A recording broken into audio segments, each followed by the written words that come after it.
What's up, everyone? Jason Gilbo here at JGilbo11, taking a look at some pitchers for tonight's 5-game slate. Padres and Braves jump into it first here. Clayton Richard versus R.A. Dickey. Obviously, two of the poorer offenses in the league, in a pretty neutral ballpark. Now they're in SunTrust Field. Clayton Richard, yes, you can probably get away with using him on site, two pitcher sites, just given the fact that ground ball rate is high, 65% ground ball rate there, is around the zone. Doesn't strike out a ton of guys, has a little bit of a walk risk, doesn't allow a ton of hard ball contact, 26.5% going back to last season. Doesn't allow a lot of home runs. Gonna face pretty mediocre right-handed bats. I mean, Dansby Swanson, talented guy, yes. Brandon Phillips, not an elite lefty guy. Adonis Garcia, sure, some potential there. Tyler Flowers. Given the fact that he just doesn't allow a ton of home runs, or the blow potential is really not there, you can probably get about 5 serviceable innings out of him as an SP2 and feel pretty good about it. Still a little bit risky, but I don't mind going that route. You look at the Braves, against lefties since last year, bottom 5 in WOBA, 21% strikeout rate, not a ton of hard contact, 111 ISO. Richard isn't a bad guy to go after on two pitcher sites. As far as Braves, with R.A. Dickey, I don't really want, I can't do it. I can't roster Dickey. Looking at his numbers, yes, there's the potential that he has a quality outing. Worst Sierra on the slate. He can miss some bats with the knuckleball if it's on. Home run potential, 1.44 home runs per 9. The stolen bases are still there for guys like Jankowski, Margot, Will Myers. There's just that potential for a lot of stolen bases and just a lot of base runners. And I just can't get using him tonight. Just nothing against Dickey, but personal preference, I just find that there are better options to go with the price tag. Mets and Marlins next here. Jacob deGrom, by far the talented arm on the slate is Jacob deGrom. Second in Sierra to actually James Paxton tonight. You look at deGrom, 5-game slate here. We're looking at a pretty good option. Has allowed 2 earned runs over his first 12 innings in 2017. Getting a decent amount of weak contact, about 33%. Swing strike rate still very solid. Velocity is up a little bit here to start the year, 95 miles per hour right now, up about 2% 2 miles per hour from last year. Probably see that even out here as the season goes on, but overall, nice note there. Look at against this Marlins team. They have hit him at times over the last few years. The BABIP is extremely high. Still has a 2.80 FIP against them in quite a few starts, but also a 27% strikeout rate against this roster. Is deGrom a must-play in cash games? If you want to pay down the roster bats, I still think that's a little bit risky, but deGrom's probably your safer guy for not a blow-up. And it's not like the pricing, especially over on FanDuel, is all that bad for you to roster him in. So, so far in 2017, Miami, 22nd WOBA, 22% strikeout rate. deGrom is certainly playable in all formats and probably one of the safer arms to target. As far as Conley, on the other hand, did pitch an inning relief in that long game, a 16-inning game. Getting this Mets team that he pitched pretty well against beforehand. You look at the Mets, against lefties, they weren't bad, middle of the league. Last year against Southpaws, 22.3%. Strikeout rates.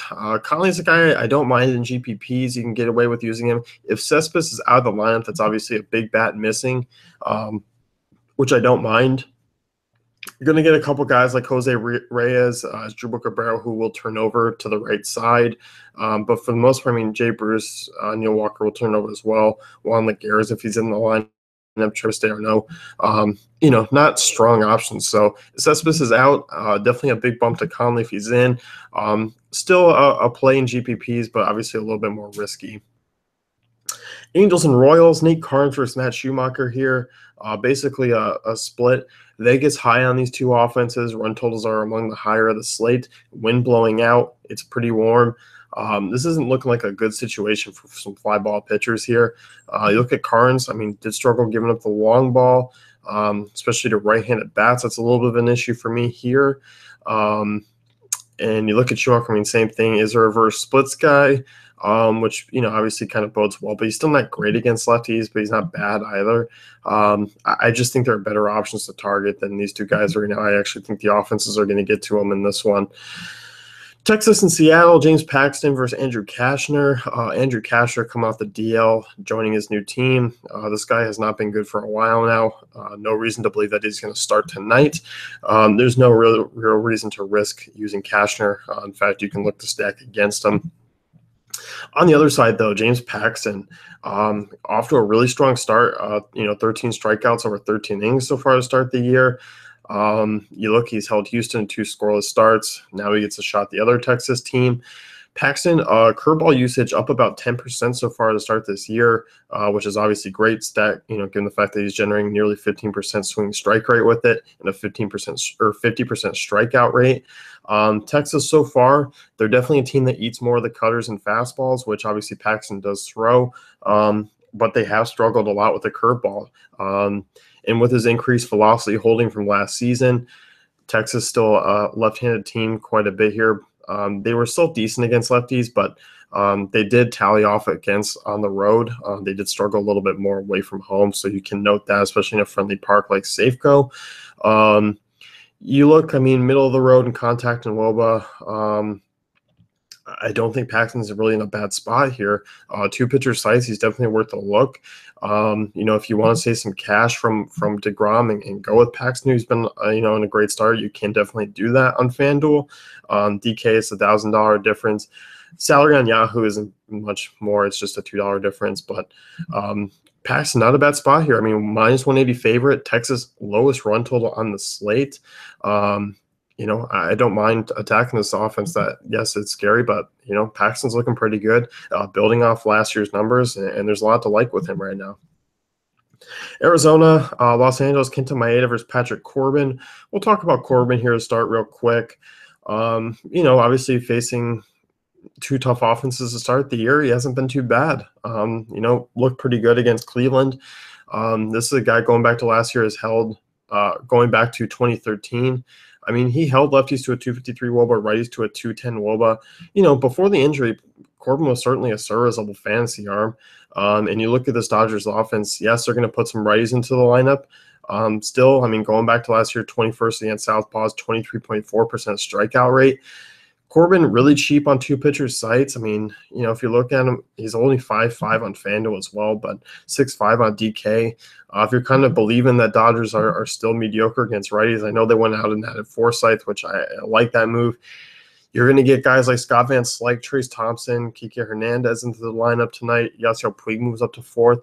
It's definitely kind of a risky play, but Corbin, I can see both sides of this one kind of panning out where Dodgers may get to him, but Corbin kind of a sneaky GPP option as well. And on the other side, Kenta Maeda, a little bit of a rough start to start the year.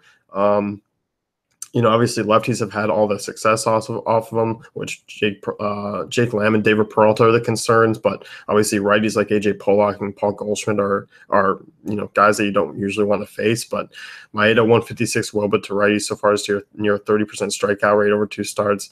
Obviously, over his last year and 2 starts, he's been pretty solid. But you know what? It's not like there's any early indications that he's been unlucky throughout the first starts. This isn't a safe matchup, even with Arizona away from home. I do think it's a little bit risky, especially at the price tag on DraftKings, which I'm not really in love with at $10K. FanDuel, I'm not really in love with them there as a single option. I know Arizona does have some strikeout upside for opposing pitchers, but as far as Maeda goes, I'm not really loving him tonight. I think there's other options you can go with. Not to say on DK that he's using, or you can use him, but